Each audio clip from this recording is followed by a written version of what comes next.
লাইফে প্রথম একটা ছেলের সঙ্গে যখন আমি থাকলাম তখন বুঝতে পারলাম যে কষ্ট কাকে বলে। আর প্রথমত যারা কোনো ছেলের সঙ্গে থাকেনি, প্রথম প্রথম যদি কোনো ছেলের সঙ্গে থাকে তাহলে সে বুঝতে পারে যে কষ্ট কী। সেই কষ্টটা আমি অনুভব করেছি যেদিন প্রথম ওর সঙ্গে থাকছি।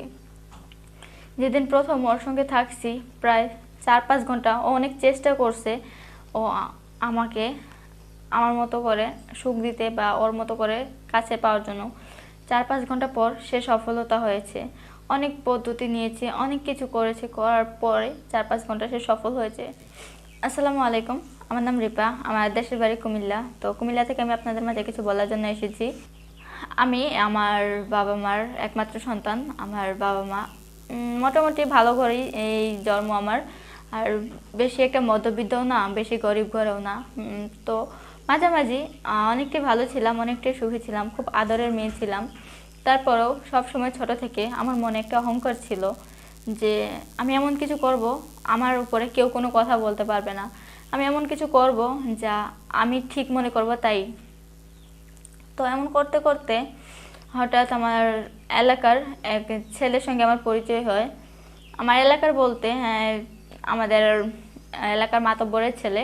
তো তার সঙ্গে আমার পরিচয় হয় কলেজ লাইফে। আমি রোজ কলেজে যাতায়াত করি আসি।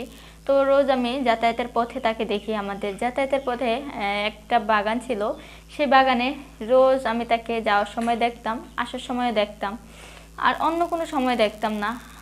আমি প্রায় লক্ষ্য করতাম যে আমি ঠিক যেই টাইমে কলেজে যেতাম সেই টাইমেই সে থাকতো বসে। এমন করতে করতে এমন করে তাকে আমার অনেকটাই ভালো লাগতো। আমি অনেকটাই কেয়ার করতাম, কিন্তু বলতে পারতাম না, কেননা মাতব্বরের ছেলে তো। আর কেউ যদি কিছু বলে, তখন যদি তারা বাবা মাকে অনেক কিছু বলে, এই কারণে বলতে পারতাম না। কিন্তু সবসময় ভাবতাম যে এই ছেলের সঙ্গে যদি আমি রিলেশন করতে পারতাম তাহলে আমার উপরে কেউ কোনো কথা বলতে পারতো না। আমি সবার সঙ্গে বড় গলায় কথা বলতাম, এরকম একটা কিছু ভাবতাম। সবসময় আমি একটা অহংকার নিয়ে চলতাম যে আমার মতো আর কেউ হতে পারে না, আমি সবার থেকে অন্যরকম হয়ে থাকবো, যাতে আমার দিকে কেউ বড় কথা বলতে না পারে, যাতে আমাকে দেখে ভয় পায়, এরকমটা কিছু ভাবতাম। তো এরকমটা ভাবার পর আমি তাকে নিয়ে ভাবতাম, তাকে দেখতাম, অনেকটা ভালো লাগতো। এমন করে যাতায়াতের পথে দেখা হতে হতে একদিন সে আমাকে বলে যে তোমার সঙ্গে আমার কিছু কথা আছে, একটু দাঁড়াও। তো রাস্তার মাঝখানে আমাকে সে দাঁড় করিয়ে বলে যে তুমি প্রতিদিন এই টাইমে কলেজে যাও আসো, আবার আমার দিকে তাকিয়ে থাকো, আমাকে দেখে তোমার ভয় লাগে না? আমি বললাম তোমাকে দেখে আমার ভয় লাগবে কেন? তুমি বাঘ না ভালুক?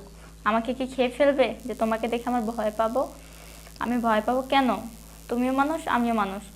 আর তোমাকে দেখতে আমার অনেক ভালো লাগে, আমি তোমাকে অনেক লাইক করি। আমি তাকে এইভাবেই ঠিক বলি। তো এই কথা বলাতেই ছেলেটা আমার প্রতি অনেক দুর্বল হয়ে পড়ে। দুর্বল হওয়াতেই বলে যে তোমার সাহস আছে বলতে, তুমি আমাকে এই কথাটা কেমন করে বলতে পারলা? আমি বললাম হ্যাঁ, আমার যেটা সত্য সেটাই বললাম। আর আমি চাই আমি তোমার সঙ্গে রিলেশন করব, আর সেটা আমি করেই দেখাবো। সে আমাকে বলে আমি যদি না করি তুমি আমার সঙ্গে কিভাবে রিলেশন করবা? আমি বললাম যে আমি করবই, তোমাকে আমার ভালো লাগে মানে তোমাকে আমার চাই, যে কোনো বিনিময়ে তোমাকে আমার চাই। তো এই কথা বলাতেই এভাবেই আমাদের কথাবার্তা চলতে থাকে, দেখা হতে থাকে। হঠাৎ একদিন বলতেছে তুমি আমাকে বলছিলে না আমাকে ভালোবাসো, আমাকে চাও? তাহলে আজকে আমি তার উত্তর দিতেছি হ্যাঁ, আমিও তোমাকে ভালোবাসি, আমিও তোমাকে চাই। সেই কথাটা শুনে আমি খুশি হয়েছিলাম। তারপর থেকে এলাকায় আমার কোনো বন্ধু বান্ধব কেউ আমার প্রতি বড় গলায় কথা বলতো না, সবাই আমাকে দেখেও ভয় পেত। মাতব্বরের ছেলেকেও ভয় পেত, আমাকেও ভয় পেত। মাতব্বরের ছেলেকে ভয় পেত এই কারণেই যে ওর উপরে কেউ কিছু বললে তাকে মারধর করতো, এই জন্য ওকে অনেক ভয় পেত। দ্বিতীয়ত মাতব্বরের ছেলে, তো আমি যেহেতু মাতব্বরের ছেলের সঙ্গে প্রেম করি সেক্ষেত্রে আমি একটু অহংকার নিয়ে চলতাম যে মাতব্বরের ছেলের সঙ্গে প্রেম করি, কেউ কিছু বললে তাদেরকে মায়ের খাওয়াবো, বা অনেককেই মায়ের খাওয়াইছি আমি। তেমন করতে করতে একদিন হঠাৎ সে আমাকে বলে যে তুমি তো আমাকে ভালোবাসো, আমার জন্য তো সব কিছু করতে পারো। আমি বললাম হ্যাঁ পারি। পরে বলতেছে তাহলে চলো ঘুরতে যাব। এমন করে আমাকে ঘুরতে নিয়ে যায়, আমিও তার সঙ্গে যাই। যাওয়ার পর একদিন সে আমাকে বলে যে আমাদের রিলেশন তো অনেক দিন হচ্ছে, আর আমার সঙ্গে রিলেশন করে তুমি যে দাপটটা দেখাও বা যে অহংকারটা করো সেই অহংকার যে আজীবন করতে পারবা এমন কি কিছু ইচ্ছা আছে তোমার? আমি বললাম, হ্যাঁ, আমি এই অহংকার নিয়ে চলতে চাই, আমি এই অহংকার নিয়ে সবার কাছে দাঁড়াতে চাই, সবাই যেন আমাকে দেখে ভয় পায়, তুমি আমার পাশে থেকো শুধু, এর বিনিময়ে তুমি যা চাও তাই পাবা। এই কথা বলাতেই সেদিন সে আমারকে বলে, আচ্ছা আমি তোমাকে চাই, তাহলে তুমি একদিন সময় করে আমার বাসায় এসো, আমার বাসা যেদিন খালি থাকবে সেদিন আমি তোমাকে ফোন দিব, তুমি আমার বাসায় চলে এসো। আমি বললাম ঠিক আছে, আমি চলে আসব। এমন করাতেই তার কিছুদিন পর সে আমাকে ফোন করে বলে যে তার বাসায় আজকে কেউ নেই, আমি যেন তার বাসায় যাই। আমি বললাম আচ্ছা ঠিক আছে। পরে বিকেল টাইমে তার বাসায় গেলাম। বাসায় যাওয়ার পর বিকেল পার হয়ে সন্ধ্যা নেমে আসলো, সে আমাকে বাসায় আসতে দিতেছে না। পরে আমাকে বলল যে তুমি বাসায় ফোন করে বলো যে তুমি তোমার এক বান্ধবীর বাসায় আছো। তার কথা মতো আমি বাসায় ফোন করে তাই বললাম যে আমি আজকে যেতে পারবো না, বান্ধবীর বাসায় আছি, কালকে যাব। বাড়ি থেকে আর কেউ কিছু বললো না, বললো সাবধানে যেন আমি গতকালকে বাসায় ফিরে আসি। আমি বললাম ঠিক আছে। তারপর সারা রাত্রি তার সঙ্গে আমোদ ফুর্তি করলাম, মজা করলাম, কিন্তু লাইফে প্রথম একটা ছেলের সঙ্গে যখন আমি থাকলাম তখন বুঝতে পারলাম যে কষ্ট কাকে বলে। আর প্রথমত যারা কোনো ছেলের সঙ্গে থাকেনি, প্রথম যদি কোনো ছেলের সঙ্গে থাকে তাহলে সে বুঝতে পারে যে কষ্ট কী। সেই কষ্টটা আমি অনুভব করেছি যেদিন প্রথম ওর সঙ্গে থাকছি।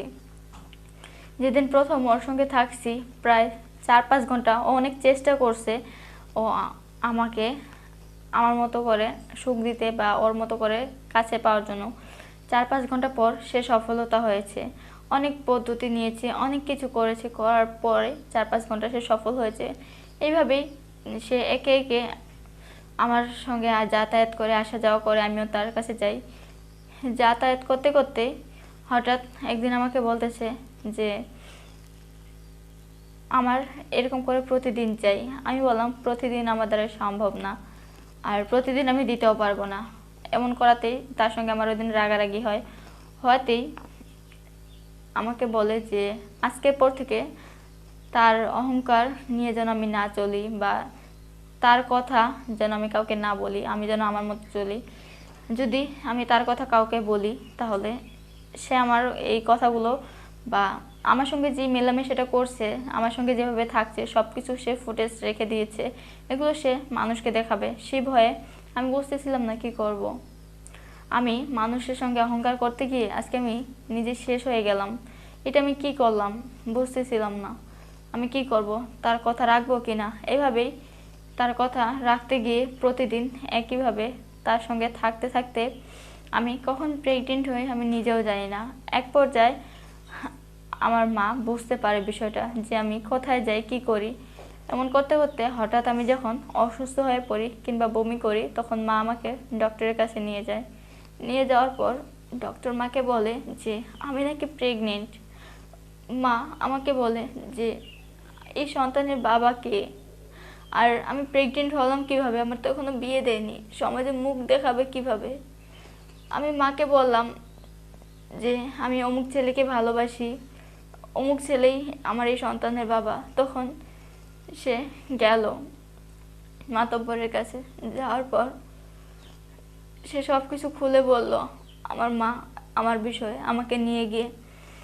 তখন তারা বিচার করলো যে এটা সম্পূর্ণ মিথ্যা কথা, ওই সন্তানের বাবা তার ছেলে ছিল না, হয়তো অন্য কেউ ছিল।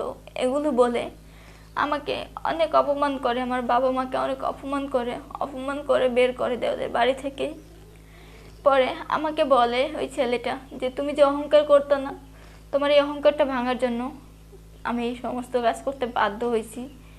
আর এরকম অহংকার করা মেয়েদের পক্ষে ঠিক না, মেয়েদের অহংকার করতে নেই, কিন্তু সবার থেকেও তোমার অহংকারটা বেশি ছিল। তোমার অহংকার ভাঙার জন্যই আমি এই কাজটা করছি। তুমি ভেবো না যে আমি তোমাকে কোনোদিন বিয়ে করব, এই কথাটা কখনো ভেবো না। আমি শুধু তোমার অহংকার ভাঙার জন্য তোমাকে ব্যবহার করছি, আমার প্রয়োজন মিটিয়েছি, এর থেকে আর কিছুই না। তখন ভাবলাম আসলে ভুলটা আমারই ছিল, কেন আমি অহংকার করতে গেলাম। আর ছোট থেকে আমার এই অহংকারটা বেশি ছিল, এই অহংকারের জন্য আজকে আমার জীবনটা শেষ হয়ে গেল। আজকে আমি ধ্বংসের পথে, অহংকারের পতন ঘটলো আমার। তাই বলি আমার মতো অহংকার আর কেউ করবেন না।